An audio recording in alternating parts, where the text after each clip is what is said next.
मित्रहो नमस्कार. ह्या ऑडिओ क्लिपच्या माध्यमातून मला मुनगंटीवार यांना एक प्रश्न विचारायचा आणि कृपया आपण हा मेसेज एवढा शेअर करा की तो त्यांच्यापर्यंत पोहोचला पाहिजे. आदरणीय आमदार साहेब, आपण रातोरात IMA ला घेऊन फडणवीसांना भेटायला गेला आणि तिकडे तुम्ही एक चुकीचा दाखला दाखवून आमच्यावर स्टे आणला. 2016चा जो हायकोर्टचा कमेंट होता, ती जजमेंट नव्हती, त्याला आपण स्टे आहे असं सांगितलं, असं आपण खोटे बोललो आणि ते पत्र आता पाठवलेलं आहे आणि त्याच्यावर सोक्षमोक्ष लवकरच लागेल. परंतु जेव्हा आमचं उपोषण चालू होतं तेव्हा बरेचसे आमदार आम्हाला भेटायला आले.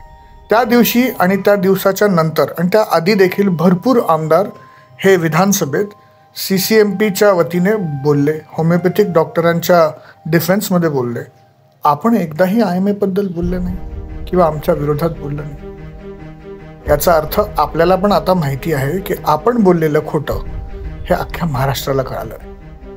त्यामुळे आपण इथून पुढे फक्त सत्याचीच बाजू मांडा, कारण की सत्य जे असतं ना, हे अत्यंत पॉवरफुल असतं. आमदार खासदार ह्याच्यापेक्षा पण मोठा असतो आणि आजवर होमिओपॅथिक डॉक्टरांनी भरपूर काम केलेलं आहे. गावोगावी आणि दऱ्याखोऱ्यात जाऊन औषधं दिलेली आहेत, जीव वाचवलेत. त्यामुळे आमचं काम हे भगवंत बघत आहे. एका आमदाराने आमचं काही वाकडं होत नाही, एका कोर्ट केसने देखील आमचं काही वाकडं होत नाही. आमचं कर्म हे आता आमचं भवितव्य ठरवेल आणि जोवर ते होत नाही आम्ही लढत राहू, कारण की आमची बाजू सत्याची आहे, आमची बाजू मेहनतीची आहे, आमची बाजू डेडिकेशनची आहे. आपण लढत राहा आणि आम्ही देखील लढत राहू, पण विजय हे सत्याचाच होणार.